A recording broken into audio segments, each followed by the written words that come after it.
Fall is slowly approaching, and before you know it, we're going to be talking about the holidays. They are going to be here, and despite inflationary pressures, you can expect that consumers are still going to be spending this holiday season.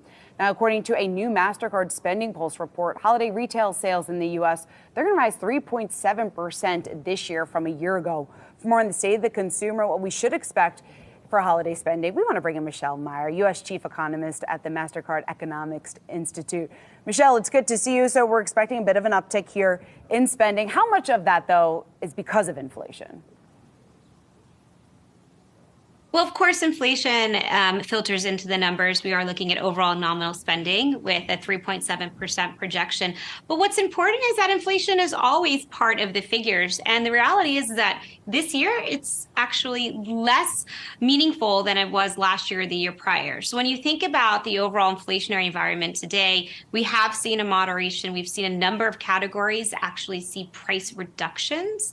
Last year, we were in what was an accelerating inflation environment through the summer, some slippage into the fall and into the winter, but it was much higher than normal. Now we're in a more normal inflationary environment for many categories. Michelle, what are expected to be some of the largest, perhaps, categories that are the catalysts for this year over year, at least, increase in spending?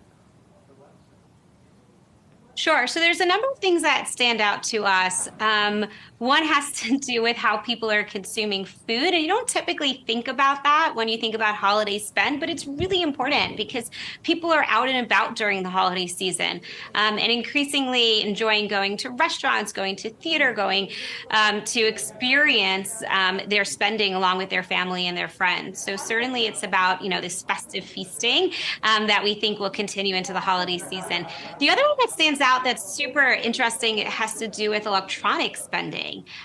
We have seen what we think is some acceleration in spending in electronic stores. And we think that could be partly the replacement cycle kicking in, maybe new technology that's helping to gear consumers up to spend again on electronics. Michelle, when we take a look at how much energy prices have jumped, right? We have the price of gas national average right around $3.88, the highest level that we've seen since the start of the year. How big of a threat is that potentially to some of the holiday spending that you're anticipating? Well, look, we're obviously monitoring that very closely. We have seen prices of the pump pick up along with the increase in oil prices over the last few months. But relative to this time last year, we're still in a better environment. So to me, it's about the trajectory into the end of the year around gas prices and energy prices. And that will have quite meaningful effects on how consumers are willing and able to spend. And it, of course, impacts his overall consumer sentiment as well. So absolutely need to be mindful about that into the end of the year. The spend level per household, where have you kind of estimated that will come in at? Well, we don't have outright numbers to share, unfortunately.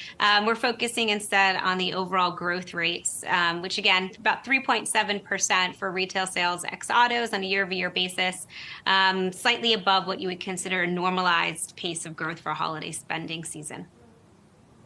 Michelle, given your background, obviously, as an economist, there's a lot of focus, obviously, you can say, on what we're going to hear from Fed Chair Jerome Powell tomorrow afternoon. When we talk about future policy, the impact that is obviously going to have on consumers if we have this higher for longer interest rate environment, how big of a risk is that when we talk about that last mile getting inflation to the Fed's 2% target, but trying to do that without putting the economy into a recession? Well, it's been this balancing act that the Federal Reserve has had to do this whole time. And I think it's important to think about the Fed and their policy in stages. When they first started hiking interest rates, they were doing so carefully, trying to understand what the appropriate level of interest rates were with this imbalance in the economy between supply and demand. And then there was this period of catching up, really rapid hikes in order to bring monetary policy to a more appropriate rate. And the path that we're in now, the point in this hiking cycle we're in now, is much more about data dependence, about calibrating policy in order to ensure that we will be able to see this landing in the economy where you can get to a more steady and desired pace of growth and inflation. So I think that's the message that we'll hear from Fed Chair Powell tomorrow, that they are carefully watching the data. They're trying to figure out how monetary policy is transmitting into the economy. And they're looking at the parts of the economy that are going going to be most sensitive to interest rates, whether that's the housing market, as you were just talking about previously with your guest, or it's thinking about overall balance sheets or corporates. There's many different areas for which monetary policy transmits. And to me, that's what the Federal Reserve is going to be very, very focused on. And I think that's what we'll hear tomorrow.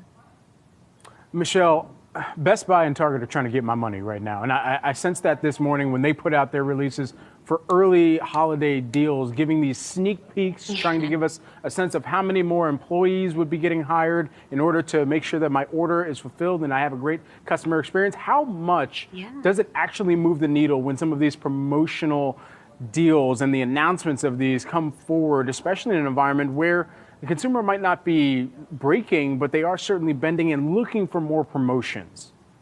So, Brad, I think that's a great anecdote and a great story, because it's certainly what we are seeing in terms of consumer behavior right now is that consumers have regained a lot of the power. There's a lot more choice out there, especially relative to the last 2 seasons where there was a high degree of uncertainty as to whether or not there would be enough inventory or shipping would be delayed. In this environment, I think consumers feel like they have, the ability to navigate very, very well. And they're really quite focused around promotions. We saw that in the last season.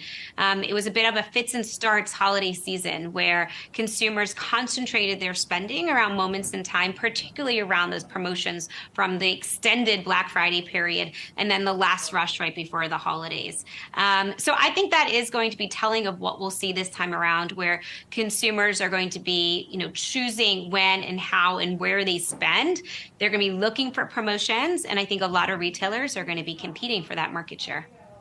Yes, much of my spending is typically concentrated on December 24th here. Procrastinators Anonymous. Michelle Meyer, Mastercard Economics Institute U.S. Chief Economist, joining us here. Michelle, always a pleasure to speak with you. Thank you for having me. Thanks.